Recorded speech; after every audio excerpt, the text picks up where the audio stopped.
So magandang araw mga kababayan. So nandito ako ngayon sa aking sili, no. So na-harvest po ako mga kababayan. So ito yung sili ko na natira ng bagyo. Yun po ay 2 linggo ko na po na hindi hinarbisan to kasi ang dami kong trabaho mga kababayan. So tingnan nyo mga kababayan, ang dami ng nilaglag ko na hinog kasi hindi na po yun mabibinta mga kababayan. So marami po yan mga kababayan, yun, no? So patak po yun sa gitna sa lupa. So mahigit kalahati ng bunga yung nilaglag ko. So konti na lang yung natira na hilaw at saka yun yung hinarvest ko yung hilaw.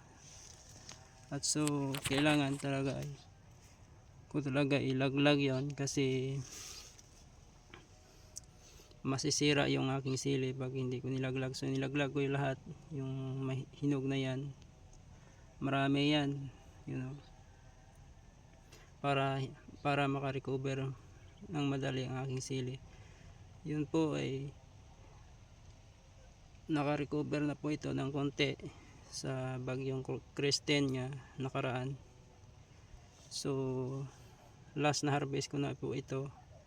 So wala na po itong bunga, wala na itong natira kasi yung hilaw inubos ko na po, at saka yung lahat na hinog ay nilaglag ko na po kasi kailangan talaga yun nilaglag, gawa ng para tumaba at yung madali yung sili na ito at saka mamulaklak siya ulit. So yun mga kababayan, yung aking na harvest. So konti lang dahil yun na lang yung natira, hilaw na lang yung natira, so pakunti na lang. So halos nahinog na lahat yung bunga. So hindi na natin mapakinabangan. So sayang talaga yung bunga niya dahil 2 linggo na po ngayon na hindi hinarvest kasi marami akong trabaho mga kababayan. So ako lang mag-isa. So hindi ko na na-harvest yung noong nakaraang linggo yung ibang bunga kasi nang-harvest din ako sa kabila. So hindi ko na naubos sa pag-harvest. So ganito nangyari mga kababayan. So halos lampas kalahati ng bunga na itong natira. So halos nahihinog. So pakunti na lang yung bunga na hindi pa nahinog. Yun ang napakinabangan. So ngayon mga kababayan, update ako sa presyo sa sili dito sa amin. Yun ay 50 noong nakaraan. So hindi ko pa alam bukas kung tataas pa ba or hanggang dyan na lang muna yung presyo na yan. So talagang mababa mga kababayan. So last ko na tong harvest ngayon. So kailangan ko na to alagaan ulit ng mabuti para makaabot ito sa December. So may bulaklak na po ito mga kababayan sa itaas, at ang dami nitong silingsing na bagong sibol. So kailangan ko to ng alagaan. Mag-spray ako sa sunod na linggo ng 2 beses sa isang linggo, at lagyan ko ito ng pataba para madali siya makapag-recover at saka mamumunga ulit. So grabe ang init dito mga kabayan sa amin ngayon. Yun, sa sobrang init po. Yun. So sana tumaas yung presyo sa susunod na buwan dahil yung sili, marami nang namamatay na sili dito sa amin yung nagtatanim, at pakunti na lang yung bunga. Sana mamumunga to ulit. Ito ay pangalawang bunga at saka mamumunga to ulit mga kabayan. Ito na ay pangatlong bunga niya. So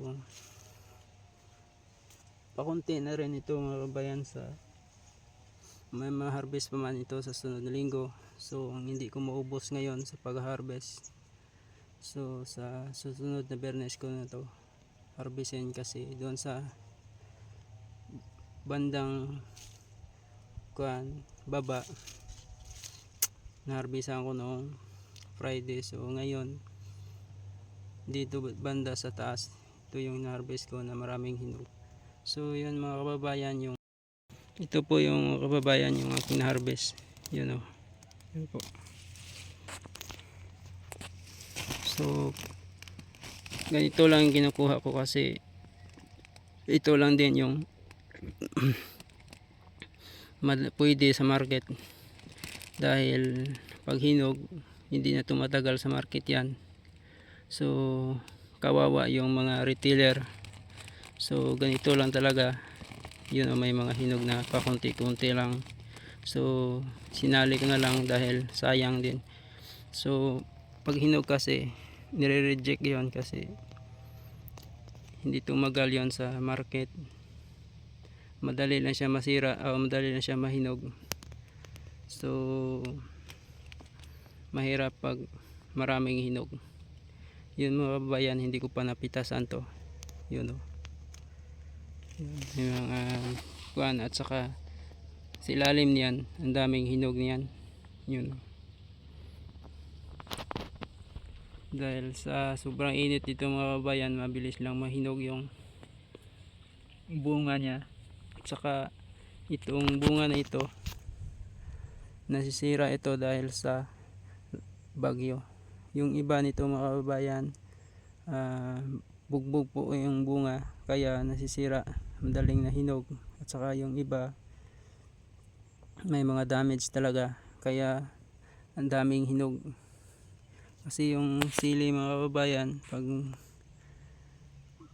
matandog yan ng hangin, madali lang yung masisira. Yun mga kababayan yung nangyari sa nung nakaraang linggo, yung pinitas ko, yun may mga hinog pa. So nalalanta yan sa gitna. So ngayon nagpitas naman ako ulit, na dagdagan naman yon yung sili nga nilaglag ko sa gitna. Marami mga kababayan. Napakarami yan, mahigit kalahati yan sa hilaw at yung hinog na yan.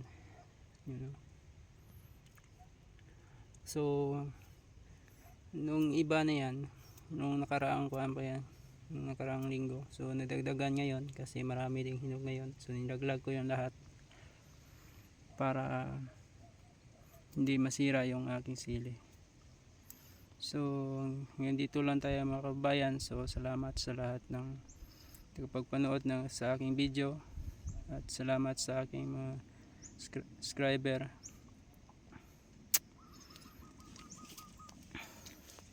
So God bless mga kababayan.